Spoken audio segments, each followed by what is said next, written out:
Hello my dear young viewers and my dear friends, कैसे हैं आप सब। और बहुत अच्छे होंगे, उम्मीद है कि बहुत अच्छे होंगे। और you are most welcome in आया thoughts in English and myself Renu, your teacher is here. और फर्स्ट पार्ट के अंदर हम पोएटिक डिवाइसेस डिस्कस कर रहे थे और फर्स्ट पार्ट के अंदर जो है मैंने आपको मेटाफर, सिमिली और एलिट्रेशन, ये सब बहुत इजी और बेसिक पोएटिक डिवाइसेस डिस्कस किए थे। पोएटिक डिवाइसेस एक्चुअली क्या होता है? Poetic devices these are the literary tools. ये एक तरह के साहित्य के टूल्स होते हैं जो कि साहित्य को सजाते हैं, स्पेशली पोइट्री को, पोएम को सजाते हैं। ओके, तो इस पार्ट 2 में कुछ ऐसे डिफिकल्ट है, थोड़े डिफिकल्ट नहीं कहेंगे, थोड़ा सा उनको आइडेंटिफाई करने में, रिकॉग्नाइज करने में थोड़ी सी डिफिकल्टी आती है और ये बहुत कम यूज तो होते हैं, ये थोड़े हाई स्टैंडर्ड के ऊपर यूज होते हैं। और ये जो पोएटिक डिवाइसेस है, मैंने पहले भी आपको बताया कि पोएटिक डिवाइसेस जो हैं वो हर एक लेवल, हर एक क्लास के अंदर आते हैं। ऐसा नहीं कि सिमिली बहुत इजी है तो किसी हायर लेवल पर नहीं आएगी, ऐसा नहीं है। तो अलग अलग टाइप के राइमिंग पोएटिक डिवाइसेस हैं। तो आज हम नेक्स्ट थोड़े डिफिकल्ट, जस्ट लाइक स्टोन्स, जैसे होता है ना कि पत्थर गिर गया सिर के ऊपर, थोड़े ऐसे पोएटिक डिवाइसेस जो है थोड़े डिफिकल्ट है, लेकिन मैं बहुत कोशिश करूंगी कि आपके लिए उसको आसान और इजी कर पाऊं। ओके, तो आज जो हम पोएटिक डिवाइसेस लेंगे बेटा वो है number 1, rhyme scheme. Now number 1 it is rhyme scheme. Okay, तो राइम स्कीम क्या होता है? एक्चुअली राइम स्कीम जो है वो एक रेगुलर पैटर्न होता है। It is regular, it is regular pattern. एक ना रेगुलर, बिल्कुल एक नियमित, एक ढंग, एक तरीका होता है ना। तो रिपीटिशन ऑफ सिमिलर साउंड्स, यहां पर कहेंगे हम रिपीटिशन ऑफ सिमिलर साउंड, है ना। वहां पर एक जो साउंड की रिपीटिशन होती है ना वो सिमिलर आती है ना। तो यहां पर एक चीज और डिस्कस करूंगी आपको, राइम स्कीम और रिदम, एक ना इसके साथ ही मिलता जुलता है, दैट इज रिदम। ठीक है, make your feet tap. Okay, इस रिदम क्या होता है? रिदम आपको अच्छी तरह पता है, जब कोई म्यूजिक चल रहा होता है ना तो क्या होता है, आपके जो हाथ होते हैं ये करना शुरू कर देते हैं और पैर भी ऐसे करना शुरू कर देते हैं ना। कोई भी म्यूजिक अच्छा सा आता है तो हम क्या करते हैं, हाथ और पैर जो है वो अपने हमारे थोड़े थिरकने शुरू हो जाते हैं। That is rhythm. That make your feet tap your feet, और जो आपके पैरों पर हाथों को टैप टैप टैप टैप करने पर मजबूर कर दे, that is rhythm. Okay, rhyme scheme क्या होती है? राइम स्कीम होती है पोएम के अंदर और वो उसमें सिमिलर साउंड आती है। और कैसे? बहुत ही पुरानी एक छोटी सी पोएम आपको बता रही हूँ, आपको अपना ना चाइल्डहुड याद आ जाएगा। देखिए यहां पर एक पोएम लिख रही हूं, twinkle twinkle little star, how I wonder what you are up above the worlds so high, like a diamond in the sky. Okay, अब देखिए राइम स्कीम क्या होती है। राइम स्कीम जो होती है वो यहां पर लास्ट के हम जो वर्ड्स होते हैं उनको पिकअप करते हैं। लास्ट के वर्ड कैसे? इस पोएम का last word star, are, high and sky. अब बताइए यहां पर अगर स्टार, आर, हाई, स्काई ना होता लास्ट में तो हमें यहां पर ये जो स्कीम है ना, ये हमें ना कुछ थोड़ी सी पोएम जो है ना इतनी अच्छी है ना। आज की तारीख में भी हमें ये पोएम क्यों याद है? Because it has rhyme scheme, बहुत ही प्यारी राइम स्कीम है, इतनी छोटी सी प्यारी सी पोएम है ये। यहां पर देखिए, यहां स्टार को अगर आप ए देते हैं तो यहां पर आर को भी ए दीजिए, क्योंकि सेम साउंड है दोनों की। हाई को अगर आप बी देते हैं तो स्काई को भी बी दे दीजिए, है ना, क्योंकि सेम साउंड है। तो इसकी राइमिंग स्कीम बनी ए ए बी बी। ओके, ये राइमिंग स्कीम इसकी बनी। और राइम स्कीम जो है वो हर पोएम में आती है। मैं बता दूं, जिसके अंदर लास्ट के वर्ड की सिमिलर पैटर्न, सिमिलर साउंड नहीं होती, उनको हम फ्री वर्स कहते हैं। क्योंकि जो मॉडर्न पोएट्री है ना, उसके अंदर राइमिंग स्कीम के अंदर बंधना उनको पोएट को अच्छा नहीं लगता, that's why it is free verse. Okay, now हम नेक्स्ट आते हैं। नेक्स्ट है हमारे पास में इमेजरी। आपको ये क्लियर हो गया होगा? If you find any problem you people can comment me, मैं दोबारा से आपको इसको क्लियर कर दूंगी, मुझे कोई प्रॉब्लम नहीं। ओके, नाउ नेक्स्ट आ जाइए, हम नेक्स्ट आते हैं। Next is imagery. बहुत इंपॉर्टेंट पोएटिक डिवाइस है बेटा इमेजरी, हर पोएम के अंदर आती है। नंबर नेक्स्ट इज, नंबरिंग नहीं डाल रही हूं, कई बार भूल जाते हैं। इमेजरी, इमेजरी ना इमेज से बना है, इमेज से बना है। इमेज का मीनिंग, जैसे कि मान लीजिए मैं ये कहती हूं कि एक बहुत प्यारा सुंदर सा गुलाब, मेरे मन में एक इमेज आ जाएगी उस गुलाब की, है ना। फिर मैं कहती हूं बहुत सॉफ्ट है जैसे कॉटन की तरह, तो मेरे दिमाग में ना कॉटन की इमेज आ जाएगी, है ना, सॉफ्टनेस की, कॉटन की इमेज आ जाएगी। तो इसकी जो डेफिनेशन बनेगी, to paint pictures, yes now, to paint pictures, yes, क्या होता है, पिक्चर को हम पेंट कर देते हैं, कहां पर, इन रीडर्स माइंड, हमारे दिमाग में छप जाती है ना। बच्चों के दिमाग में तो आजकल बहुत जल्दी छप जाती है, दैट इज इमेजरी। अगर मैं ये कहूं ना, वो ड्रेस इतनी ब्यूटीफुल थी, कलर उसका पिंक था, और यहाँ पर फ्रिल लगे हुए थे, यहाँ फ्लावर लगा हुआ था, यहाँ बारीक सी लेस लगी हुई थी, एकदम दिमाग में एक इमेज क्रिएट हो जाएगी उस ड्रेस की, दैट इज इमेजरी, है ना। तो इमेजरी जो है, for example, the warm donut tasted sweet, the warm donut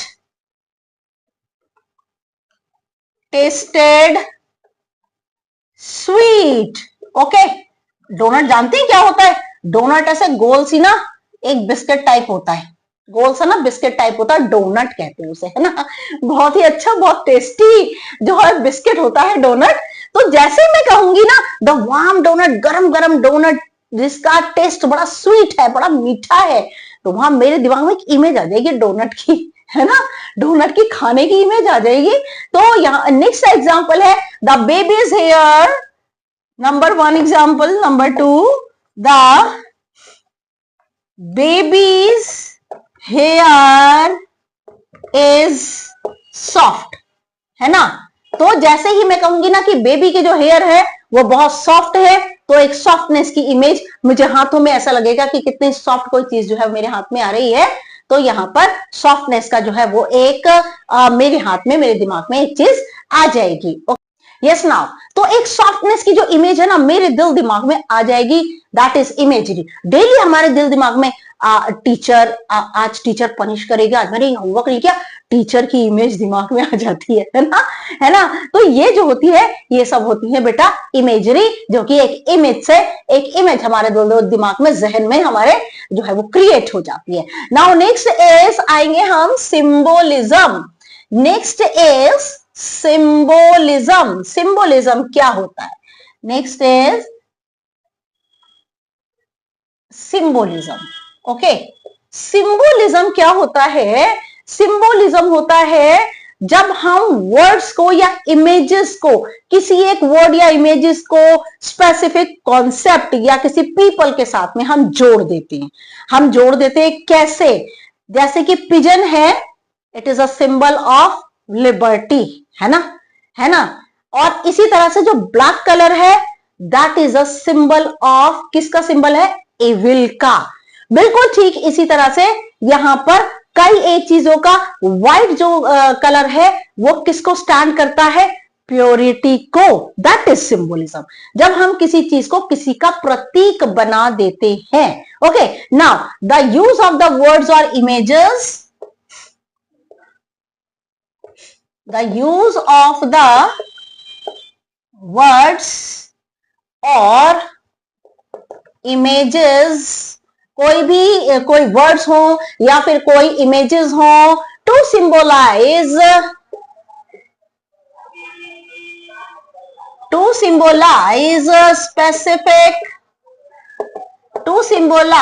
specific concepts and people etc. symbolize specific concept or people etc. Okay, just like number one, the white stands for purity, है ना। सफेद चीज किसका प्रतीक होता है? जो white colour है, white colour जो है वो किसका प्रतीक है? प्योरिटी का। नाउ नेक्स्ट आते हैं roses stand for, number 2, roses stand for romance. बड़ा मजा आ रहा होगा आपको तो ये सेंटेंस सुन करके, रोजेस सुन करके तो आपको 14 फरवरी याद आ रहा होगा, है ना। नाउ ये यहाँ पर रोजेस स्टैंड फॉर रोमांस, यहाँ देख सकते हैं आपके रोजेस जो है वो रोमांस और स्पेशली रेड रोज। वैसे तो 7 डेज में अलग अलग कलर के होते हैं, तो उसमें अलग अलग जो कलर्स के रोजेस हैं they all stand for romance. Okay, now next मैं ले रही हूं irony. Next is irony. Irony भी बड़ा इंपॉर्टेंट पोइटिक डिवाइस है। नाउ आयरनी, IRONY, आयरनी क्या होती है? एक तरीके का ना व्यंग होता है। वहां पर there is a contrast between what is expected to happen and what actually happens. Irony क्या होती है? हमने जो एक्सपेक्ट किया कर रखा है, हमने जो होप सोच रखा हुआ है कि ये ऐसा होना चाहिए, पर एक्चुअली वैसा होता नहीं। जो होना चाहिए, what is expected to happen and what actually happen, और जो हो गया, हमने जो सोच रखा है वो नहीं होता, बल्कि जो हो जाता है, उन दोनों के बीच को का जो कॉन्ट्रास्ट होता है वो आयरनी होती है। Now there is a contrast between, there is a contrast between, contrast क्या होता है बेटा?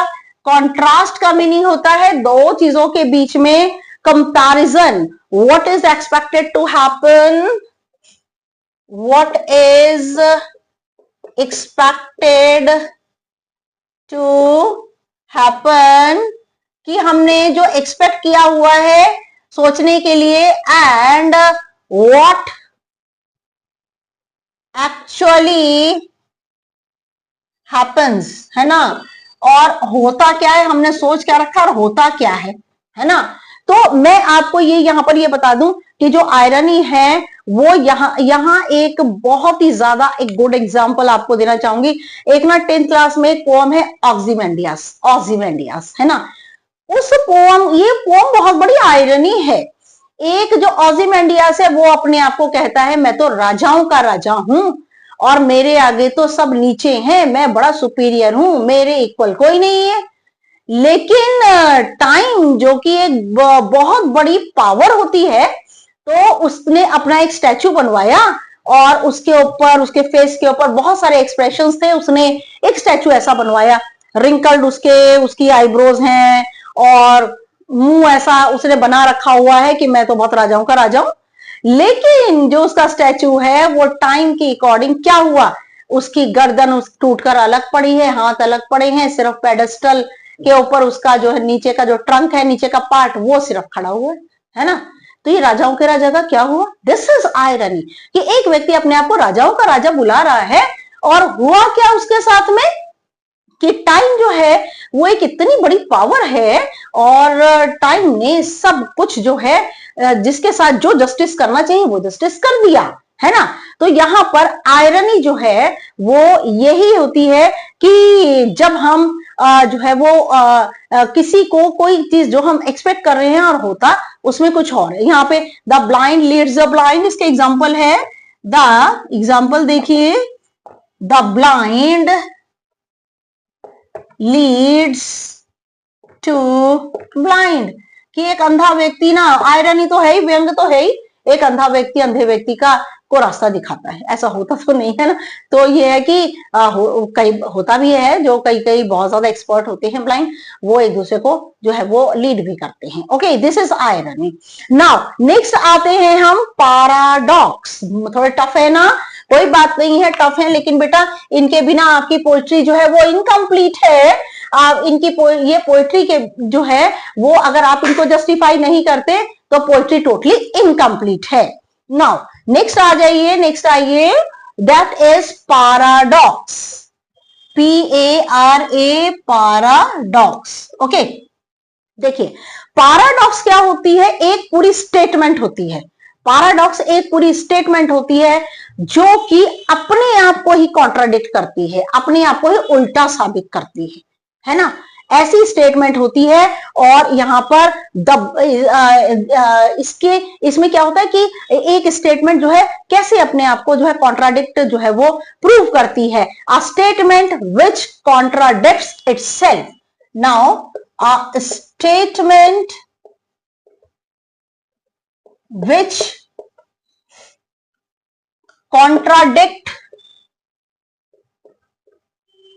contradicts itself, एक स्टेटमेंट अपने आप को ही कॉन्ट्राडिक्ट, विपरीत कैसे प्रूव करती है। तो इसका जो एग्जाम्पल है that is less is more. पहला एग्जाम्पल है लेस इज मोर। ये देखिए, एक ही सेंटेंस में कम होना ही बहुत पर्याप्त होना होता है ना। नेक्स्ट इसका एग्जांपल है the beginning of the end, the beginning of the end, ठीक है, अंत की शुरुआत, अंत की शुरुआत। तो ये अपने आप में स्टेटमेंट क्या है, कॉन्ट्राडिक्ट कर रही है एक दूसरे को। अपनी ही एक ही स्टेटमेंट के अंदर जो है वो दो ऐसे वर्ड्स आए हैं जो कि एक दूसरे के ऑपोजिट हैं, लेकिन मीनिंगफुल सेंटेंस है, इसकी ये खासियत होती है। नाउ नेक्स्ट हम आते हैं रेफ्रेन, आते हैं नेक्स्ट आते हैं रेफ्रेन। जो है मैं आपको बता दूं कि रेफ्रेन एक्चुअली देखिए, जब हम ना गाना गाते हैं ना, रेफ्रेन, REFRAIN, रेफ्रेन क्या होता है, जब भी हम कोई गाना गाते हैं ना, है ना, तो उस गाने में वो एक या दो लाइन बार बार रिपीट होती है कि नहीं आती। कोई गाना सोच के देखिए, कोई गाना सोच के देखिए, तो आपको पता चलेगा कि एक स्टैंजा हो गया, और उसमें ना शुरू की जो लाइन है ना वो लास्ट में फिर आएगी, फिर नया स्टैंजा शुरू होगा, फिर दैट इज रेफ्रेन। हर गाने के अंदर, हिंदी गाना हो, इंग्लिश गाना हो, रेफ्रेन होती ही होती है ना। तो रेफ्रेन का मीनिंग होता है रिपीटिशन ऑफ वर्ड्स और lines. Now this is repetition of words और लाइंस, ठीक है। तो ऐसे पोम बहुत सारी होती है जिसके अंदर बार बार वो दो लाइनें जो है वो बार बार रिपीट होती हैं। लॉन्ग पोएम के अंदर ये ज्यादा होता है। तो मैं आपको एक एग्जांपल देती हूँ, stopping by words. Yes, now this is stopping by words. ये एक बहुत ही फेमस पोएम है, stopping by words on a snowy evening, on a snowy evening। Okay, stopping by woods, woods आपको अच्छी तरह पता है वुड्स क्या होता है, that it is a small jungle. Okay, and miles to go before I sleep, and miles to go before I sleep. Okay, फिर दोबारा ये लाइन आई है उस पोएम में, and miles to go before I sleep. ठीक है, हम ऐसे पढ़ेंगे इस पोएम को। देखिए, stopping by woods on a snowy evening and miles to go before I sleep, and miles to go before I sleep। तो ये जो लाइन है जो कि 2 बार आई है, ये रेफ्रेन है। ओके, ये दिस इज रेफ्रेन। मैंने पहले ही बताया आपको कि एक पोएम के अंदर जब कोई भी लाइन 2 बार आती है, हिंदी के हर गाने में एक लाइन, वो जो शुरू की लाइन होती है ना, वो एक स्टैंजा के खत्म होने के बाद फिर आएगी, दूसरे स्टैंजा के बाद खत्म होने के बाद फिर आएगी। तो in the same way English poem के अंदर भी, हिंदी पोएम के अंदर भी ऐसा ही होता है। एक लाइन जो है वो दो बार आती है, that is refrain. Okay, now हम नेक्स्ट आते हैं, दैट इज एपोस्ट्रॉफ। एपोस्ट्रॉफ जो है वो आता है आपके उसमें बहुत ज्यादा नहीं आता, लेकिन फिर भी हम उसे यूज करते हैं, एपोस्ट्रॉफ को हम यूज करते हैं। नाउ दिस इज एपोस्ट्रॉफ, है ना। एपोस्ट्रॉफ का साइन ऐसा होता है बेटा, होता है ना एपोस्ट्रॉफ का साइन ऐसा। तो एपोस्ट्रॉफ जो होता है, direct address to inanimate, definition लिख लेते हैं हम इसके पहले, डायरेक्ट एड्रेस टू इनएनिमेट। देखिए, इनएनिमेट कौन होते हैं? इनएनिमेट होते हैं ट्रीज होते हैं, एनिमल्स होते हैं, और एब्स्ट्रैक्ट थिंग, और एब्स्ट्रैक्ट थिंग, और एब्सेंट थिंग। देखिए, एब्स्ट्रैक्ट क्या होती है? हम गॉड को भी कह सकते हैं कि हमने उसकी एक पिक्चर मन में बना रखी है। हम मैथमेटिक्स जो होता है ना बेटा, टोटली एब्स्ट्रैक्ट होता है। क्यों? हम ट्राइंगल बना रहे हैं, लेकिन जो ट्राइंगल हम बोर्ड पर बना रहे हैं ये एक मूर्त नहीं, इट इज एब्स्ट्रैक्ट कॉन्सेप्ट। पूरे मैथमेटिक्स की ज्योमेट्री जो है that is abstract concept. Abstract होता है, एब्स्ट्रैक्ट होता है जिसकी हमारे पास कोई ऐसी पिक्चर, हम अपने मन में एक अवधारणा सी बना लेते हैं, कॉन्सेप्ट बना लेते हैं हम अपने मन के अंदर, दैट इज एब्स्ट्रैक्ट। ओके, तो यहां पर क्या है कि जो है वो एब्सेंट माइंडेड थिंग होती है, या फिर आप कह लें यहां पर पर्सन होता है, जो यहां पर हमारे सामने नहीं है। डायरेक्ट एड्रेस, हम किसी को ना एड्रेस संबोधन करते हैं, बुलाते हैं, O death, O life, this is what apostrophe.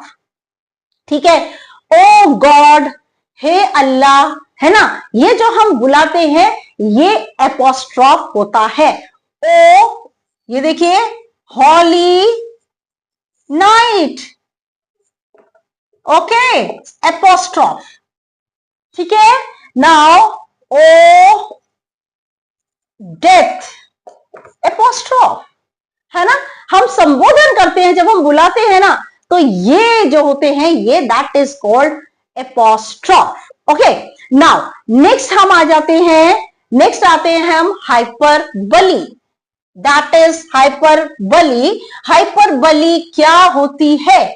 Hyperbole Hindi में अतिशयोक्ति, जरूरत से ज्यादा हम किसी चीज को बढ़ा चढ़ाकर, जैसे हम कहते हैं ना, अरे तूने तो रो रो के आंसुओं के टब भर दिए, है ना, है ना, अरे तुम तो इतना सोए जा रहे हो जैसे कुंभकर्ण, है ना, that is hyperbole. Yes, now hyperbole. Okay, ये जो हाइपरबली होती है, the use of exaggeration, the use of EXAGG, exaggeration, किसी चीज को बढ़ा चढ़ा करके कहना, है ना, जरूरत से ज्यादा किसी चीज को बढ़ा चढ़ा करके कहना, है ना। तो यहां पर एक हिंदी की वो आती है, आती की का भला ना बोलना, आती की भली ना चुप। ये बहुत ज्यादा बोलना भी अच्छा नहीं है, बहुत ज्यादा चुप रहना भी अच्छा नहीं है। तो ये अति शब्द है ना, ये यहाँ पर हाइपरबली है। ओके, ओके, नाउ इसका मीनिंग है she ate thousands of breads. ये देखिए example, she ate yes now अब देखिए यहां पर क्या हो जाएगा, she ate thousands of breads, वह हजारों की मात्रा में ब्रेड खा गई। ऐसा हो सकता है क्या कभी? नहीं ना, दिस इज हाइपरबोली, अतिशयोक्ति। Okay, next is she cried and filled the tub of tears, वह इतना रोई कि उसने नदियां समुद्र टब भर दिए रो रो कर आंसुओं से। That is hyperbole. Okay, now हम नेक्स्ट आते हैं, दैट इज पन। पन ये बहुत इंपॉर्टेंट है, जितने भी मैं करा रही हूं आपको बेटा पोअम के अंदर, बिना इनके पोअम बिल्कुल बेकार है। पन, पन को हिंदी में ना श्लेष कहते हैं। श्लेष क्या होता है? एक दूसरे के साथ कोई चीज का चिपकना। श्लेष का मीनिंग होता है कोई एक चीज किसी के साथ चिपकी हुई है ना। तो it adds double meaning, it adds double meaning, ये डबल मीनिंग देती है। एक ही शब्द के अंदर दो दो अर्थ होते हैं, है ना। और यहां पर ये हम कह सकते हैं प्ले ऑन वर्ड्स, शब्दों के साथ खेलना। शब्दों के साथ खेलना जो है वो पन कहलाता है। ओके, तो यहां पर देखिए कैसे शब्दों के साथ खेलना। The cat is example, the cat is near computer and keep eyes on mouse। देखिए बिल्ली जो है वो चूहा खाती है ना, और आपको अच्छी तरह पता है कि ये जो यहां पर जो माउस है ये कंप्यूटर का एक अटैचमेंट होता है ना। तो यहां पर माउस में दो मीनिंग आ गए, एक वो वाला माउस जिसे बिल्ली खाती है, एक वो वाला माउस जो कि कंप्यूटर का एक बेसिक एक अटैचमेंट, एक पार्ट है। बिना माउस के हमारा काम नहीं चलता, चाहे माउस हमारा हमारे पीसी के अंदर साथ ही अटैच हो, चाहे हमें अलग से लेना पड़े। तो यहां पर ये जो माउस वर्ड है इसके अंदर है पन। ओके, नाउ नेक्स्ट आइए, नेक्स्ट आ जाते हैं हम synecdoche. That is SYNEC, synecdoche. Synecdoche जो है ये भी बहुत ज्यादा यूज तो होता है। ये एक ऐसी स्टेटमेंट होती है जो कि only part of something is expect to relate the whole, कि ये एक छोटे से शब्द के अंदर पूरे सब चीजों को जो है वो समेट देती है। सिनकडकी उसे कहती है ना। A statement in which only part of a statement, एक ये ऐसी स्टेटमेंट होती है, एक ऐसा वाक्य होता है in which only part of, in which only part of, एक ऐसी स्टेटमेंट जिसके अंदर सिर्फ एक पार्ट के अंदर क्या होता है, only part of something is expressed, something is expressed, something is expressed का मीनिंग कि कुछ ऐसा जो है एक्सप्रेस होता है। to relate the whole, now to relate the whole, okay, कि पूरे को वो जो है वो डिस्क्राइब कर देता है। एक छोटा सा पार्ट जो होता है, एक छोटी सी चीज, एक छोटा सा वर्ड आता है, वो पूरी चीज को डिस्क्राइब कर देता है। ओके, नाउ इसका क्या बनेगा, जैसे कि he bought some new wheels, example देखिए, he bought some new wheels, भाई उसने एक नया पहिए तो नहीं खरीदेंगे हम, है ना, पहिए खरीदने जाएंगे हम बाजार में, नहीं। न्यू व्हील्स का मीनिंग यहां पर हो गया एक कार, एक व्हीकल, है ना। तो यहां पर ये न्यू व्हील्स जो है छोटा सा पार्ट के अंदर एक बहुत बड़ी बात को जो है वो समेट दिया गया है, उसे हम कहते हैं सिनकडकी। एक एग्जांपल और भी आपको कह देती हूं यहां पे, जैसे कि माउथ टू फीड, ये फर्स्ट एग्जांपल यहां पर, mouth to feed. Mouth to feed क्या चीज है यहां पर बेटा, it is a group of hungry people, ये भूखे लोगों का समूह है, खाने के लिए मुंह। तो ये खाने के लिए मुंह कौन है, it is the group of hungry people, that is synecdoche. Okay अब यहाँ सिनेप्टर की थोड़ा सा डिफिकल्ट है, लेकिन ये है कि आपको वहां पर पता चल जाएगा जब भी आप पढ़ेंगे, कोई पोम पढ़ेंगे या फिर प्रोज पढ़ेंगे, तो प्रोज में भी आते हैं, ऐसी बात नहीं है, लेकिन आप पोम में पढ़ेंगे तो easily you will get that it is synecdoche. Okay now next आ जाइए, हम आ जाते हैं, नेक्स्ट इज एंटीथेसिस। बहुत भारी भारी आ रहे हैं ना, है ना 40 डिवाइस, ऐसा लग रहा होगा जैसे कि कोई सिर के ऊपर ढेर सारे पत्थर मार रहा है, लेकिन बेटा कोई बात नहीं, ये बहुत जरूरी है, these are very much necessary in your 11th and 12th class. क्या कहूं कि मैं हर जगह ये नेसेसरी है। Okay now antithesis, antithesis, okay antithesis क्या होता है? कॉन्ट्रास्टिंग आइडियाज और opposite to create tension. Contrasting ideas, contrasting ideas क्या होता है? कॉन्ट्रास्टिंग आइडियाज, कॉन्ट्रास्टिंग आइडियाज होते हैं जो एक दूसरे की तुलना में होते हैं, एक दूसरे के ऑपोजिट में होते हैं, और ऑपोजिट टू क्रिएट टेंशन, और ऑपोजिट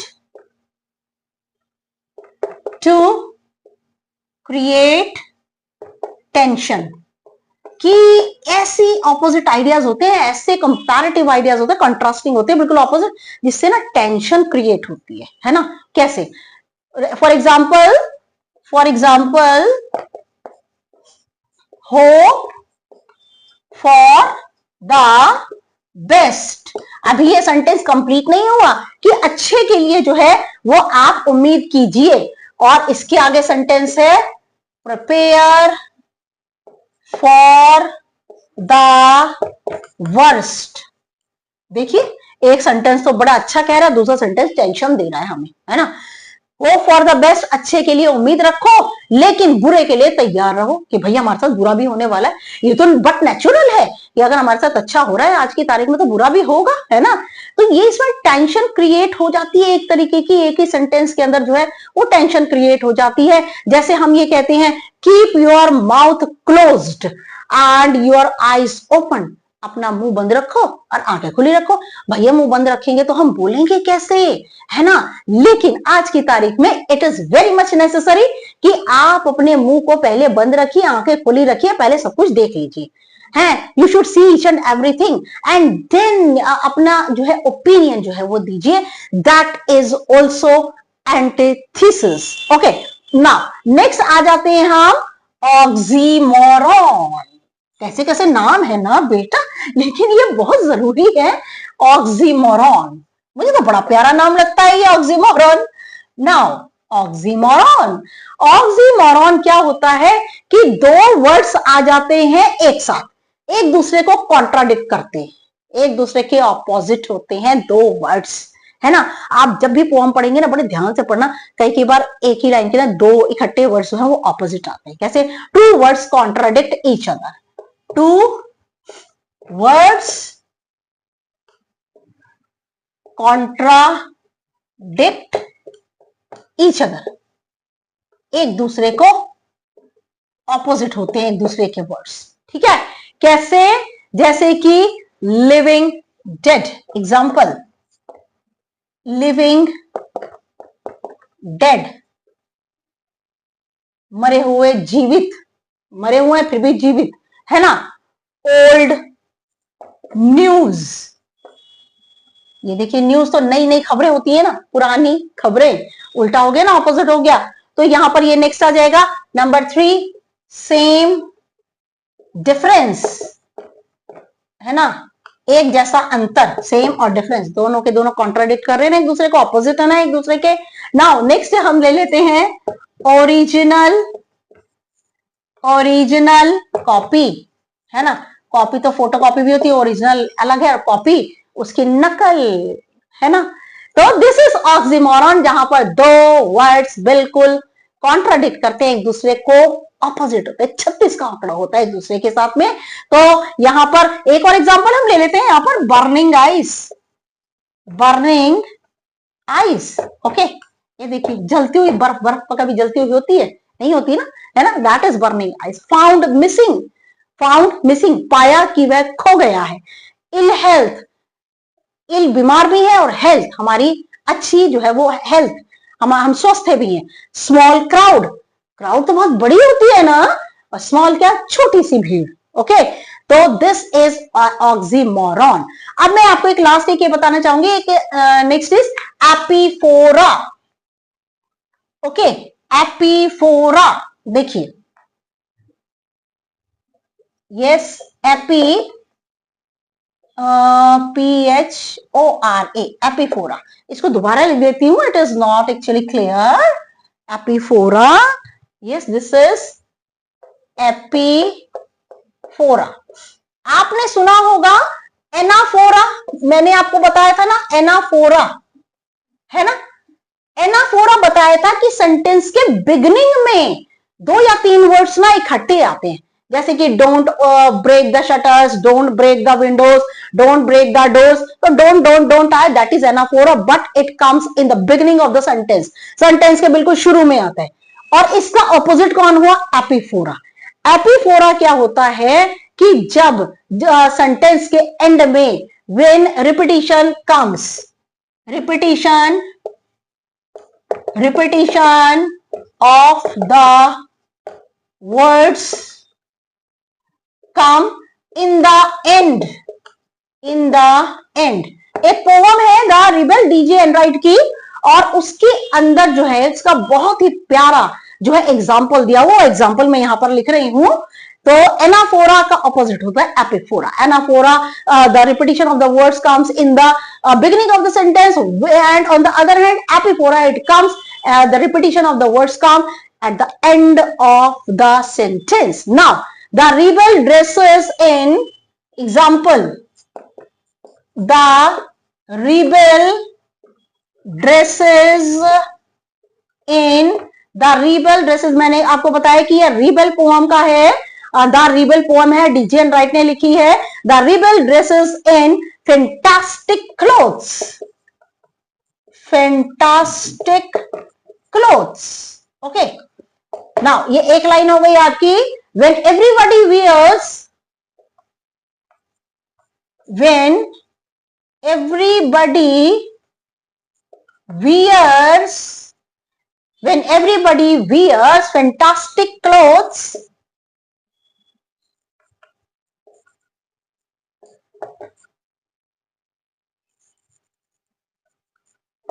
ओके, नाउ यहां पे जस्ट अ मिनट, ये जो है वो ये लाइन यहां नीचे आनी चाहिए। The rebel dresses in fantastic clothes when everybody wears the rebel, just a minute बेटा, just a minute, again I am writing the example, मैं दोबारा इस एग्जाम्पल को लिख रही हूं। When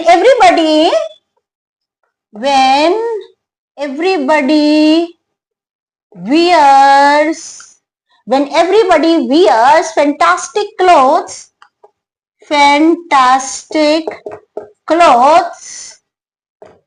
the rebel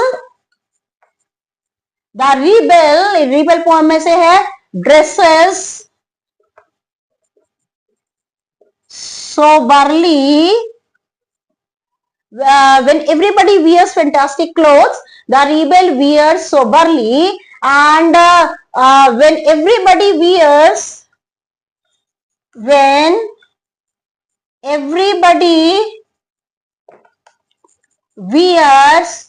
sober clothes, the rebel wears fantastic clothes. Okay, तो आप देख सकते हैं यहां पर जो फैंटास्टिक क्लोथ्स है ये लाइन के एंड में 2 बार आया है, दैट इज एपीफोरा। ओके, यहां पर एपीफोरा जो है वो सेंटेंस के एंड में आता है। अब इसके साथ में मैं एक एक्सरसाइज आपको डिस्कस करूंगी और एक एक्सरसाइज जो है वो प्रैक्टिस के लिए आपको दूंगी। यस बेटा, अभी आपको डिफ़िकल्ट बहुत सारे पोएटिक डिवाइसेस जो हैं वो पार्ट 1 में मैंने सिंपल पोएटिक डिवाइसेस लिए थे, आप थोड़े से डिफ़िकल्ट पोएटिक डिवाइसेस लिए हैं और उसकी एक्सरसाइज है विद सॉल्यूशन आपको डिस्कस कर रही हूँ। और एक एक्सरसाइज ऐसी है जिसके अंदर आपको खुद अपने आप इसे सॉल्व करना होगा और मुझे कमेंट में डालिए। Okay, number 1, I wandered lonely as a cloud that floats on high over vales and hills, when all at once I saw a crowd, a host of golden daffodils. यहाँ देखिए आप, crowd, hills, daffodils. तो यहाँ पर cloud को ए तो hills को B, crowd को सेम ए तो डैफोडिल्स को बी। तो राइम स्कीम है, इसके अंदर राइम है ये, तो यहाँ पर ये बनेगा ए बी। तो इसमें पोएटिक डिवाइस कौन सा हुआ? Rhyme. Okay, less is more का मीनिंग कम में ही ज़्यादा। आपको बताया था मैंने कि कैसे पैराडॉक्स जो है अपने अंदर ही कॉन्ट्राडिक्ट वर्ड को ले लेता है और पूरी जो डेफिनेशन होती है वो पूरी कॉन्ट्राडिक्ट करती है, पूरी की पूरी विपरीत होती है। That is paradox. Now black stands for evil, that is symbolism. जहाँ पर कोई भी वर्ड का यूज़ या इमेज को यूज़ करते हैं और किसी चीज़ का प्रतीक बना देते हैं, इसी तरह से ब्लैक जो है वो इविल के लिए स्टैंड करता है। That is why it is symbolism. Being thirsty as sea, कि भाई हम समुद्र भी हैं लेकिन हम प्यासे हैं, तो सर ये तो बहुत बड़ा मजाक हो गया ना। That is irony. O captain, O के बाद एपोस्ट्रॉफ है, कैप्टन को हम एड्रेस कर रहे हैं, that is why it is apostrophe. Hungry chef, chef जो होता है खाना बनाने वाला होता है और वो हंग्री है, वो भूखा है, that is irony. I am king of the world, मैं संसार का राजा हूँ, ये तो बहुत ज़्यादा ही एग्जैगरेट स्टेटमेंट हो गई, अतिशयोक्ति स्टेटमेंट हो गई, दैट इज हाइपरबली।